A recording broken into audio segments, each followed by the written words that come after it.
তার ব্যবস্থা আমাদের ভারতীয় জনতা পার্টি সরকার করছে। কুয়েতে নিশ্চয়ই 400-500 ভাতা যদি কেউ বঞ্চিত হয়ে থাকে নিরাশ করেন না, আমাদের সরকার কাউকে নিরাশ করে না। আপনারা অ্যাপ্লিকেশন করুন। আমাদের যিনি মন্ডল সভাপতি রয়েছেন ওনার উদ্যোগে আমরা আরো সরকারি ভাতা যারা বঞ্চিত হয়েছে তাদের কাছে পৌঁছে দেওয়ার কাজ ভারতীয় জনতা পার্টি সরকার করবে। বন্ধুগণ, আজকে যেহেতু কৃষক সভার নাম দিয়ে এই কিষাণ মোর্চার উদ্যোগে আজকের এই সভার আয়োজন করা হয়েছে, তাই কৃষকদের সম্বন্ধে আমার কিছু বলতে হয়। বন্ধুরা, আমরা জানি আমাদের ভারতীয় জনতা পার্টি সরকার প্রতিষ্ঠার পর এবং দর্শনে আমাদের দেশের প্রধানমন্ত্রী নরেন্দ্র মোদীজি চিন্তা ভাবনা করেছেন যে আমাদের কৃষকদের আয় 2 গুণ থেকে 3 গুণ বৃদ্ধি করতে হবে। সেই লক্ষ্যে বিভিন্ন পরিকল্পনার মাধ্যমে আমাদের এই রাজ্যে কৃষকদেরকে সম্মান দেওয়ার জন্য এই কৃষকদেরকে বছরে 6,000 টাকা দেওয়ার ব্যবস্থা আমাদের ভারতীয় জনতা পার্টির সরকার করেছে। বন্ধুগণ, যে ভাবতে পারেনি যে কৃষকদেরকে সম্মান দেওয়ার জন্য আমাদের ভারতীয় জনতা পার্টির সরকার দেশের প্রধানমন্ত্রী নরেন্দ্র মোদীজি বছরে 6,000 টাকা ভাতা দেবে, সেটা কেউ কোনদিন ভাবতে পারেনি। আমরা সৌভাগ্যবান, দেশের প্রধানমন্ত্রী নরেন্দ্র মোদীজি এই 6,000 টাকা ভাতা দেওয়ার কাজ করেছেন। আপনারা জেনে খুশি হবেন, এই রাজ্যে এখন পর্যন্ত প্রায় 2,49,339 জন কৃষককে এই 6,000 টাকা করে ভাতা দিচ্ছে। তার জন্য এই সরকারের মোট খরচ হচ্ছে 668,48,84 লক্ষ টাকা সরকারের ব্যয় হচ্ছে। বন্ধুগণ, আমরা কোনদিন ভাবতে পারিনি যে দেশের প্রধানমন্ত্রী আমাদের কৃষকদের যে ফসল বীমা যোজনা, আমরা ফসল করে থাকি কিন্তু যে কোনো সময় অগ্নিসংযোগ হোক, ফুটার কাপড়ে হোক, আর বর্ষায় হোক, বন্যায় হোক, আমাদের কৃষকদের উৎপাদিত সামগ্রী নষ্ট হতে পারে। তাই দেশের প্রধানমন্ত্রী ফসল বীমা যোজনা চালু করেছেন।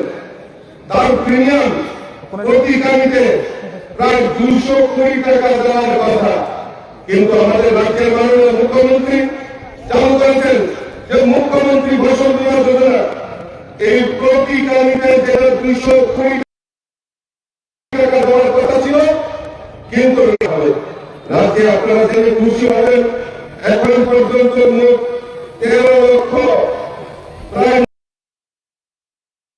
90,000 কৃষককে এখন পর্যন্ত এই কিষাণ ফসল বীমা যোজনার আওতায় এনে প্রায় 9,42,75,000 টাকা এখন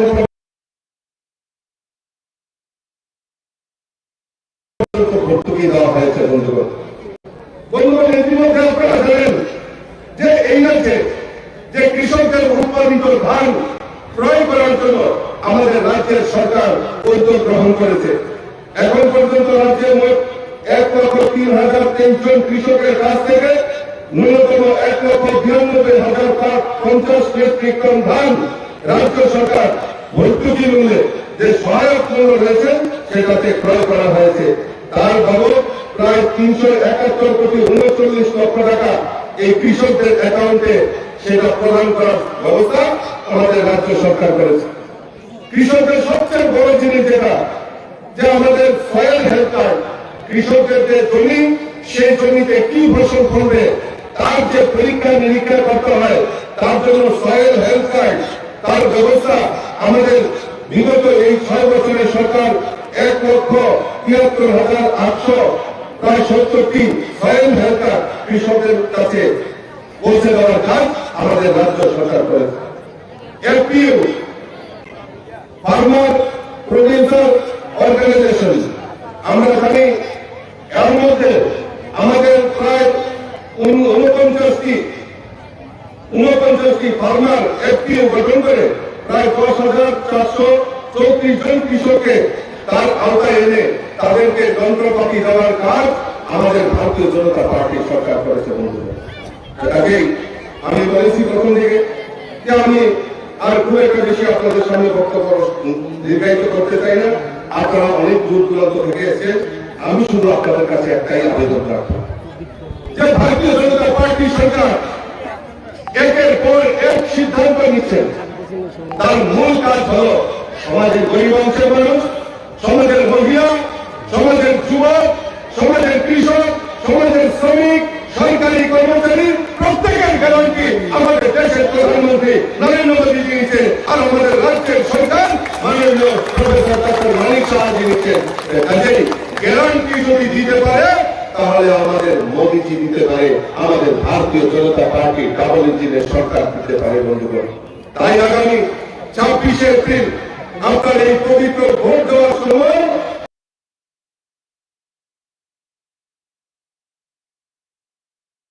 অন্ততপক্ষে চিন্তা করবেন যে এই খোয়াই এলাকায় 2023-এ হয়তো আমরা জিততে পারিনি। মানুষ পরিবর্তনের পক্ষে ছিল, মানুষ পরিবর্তনের পক্ষে ছিল, সারা রাজ্য পরিবর্তনের দিকে এগিয়ে গেছে, কিন্তু খোয়াই পরিবর্তন করতে পারেনি। আমি জানি অনেক দুঃখ কষ্ট থাকতে পারে, আমি বলবো যে আপনাদের সেই সঠিক সময় এসছে। আগামী 26শে এপ্রিল পদ্ম ফুল ফুটিয়ে এই খোয়াই থেকে বলবো যে আপনারা যে কষ্ট করে এই রাজ্যের পরিবর্তনের জন্য আপনারা যেভাবে অক্লান্ত পরিশ্রম করেছেন, মানুষকে বোঝাতে হবে, মানুষকে বুঝতে দিতে হবে। আজকে সারা ত্রিপুরা রাজ্যের মানুষ একত্রিত হয়েছে যে না, আমরাও চাই এই ভারতীয় জনতা পার্টি সরকার দীর্ঘায়িত হোক। আর আজকের মহিলাদের উপস্থিতি দেখে আমি আরো বেশি আনন্দিত এবং আপ্লুত হয়েছি এই কারণে, কারণ মহিলারা যখন, সমাজের মহিলারা যখন জাগ্রত হয়, তখন দেশের যে শান্তি, দেশের যে আমাদের পরিবেশ পরিস্থিতি পাল্টানোর জন্য এই মহিলাদের যে উপস্থিতি সেটা আমাদের কাছে গ্রহণযোগ্য হয়েছে। বন্ধুগণ, আমি আমার আলোচনা দীর্ঘায়িত করছি না, আমি আবারও আপনাদের কাছে আবেদন রাখবো যে আগামী 26শে এপ্রিল আমাদের পদ্মপঞ্চিনে ভোট দিয়ে আমাদের যে প্রার্থী, আমাদের কৃতি দেবী দেববর্মন মহোদয়, যিনি রাজ পরিবারের কন্যা, তাকে বিপুল ভোটে জয়যুক্ত করবেন এই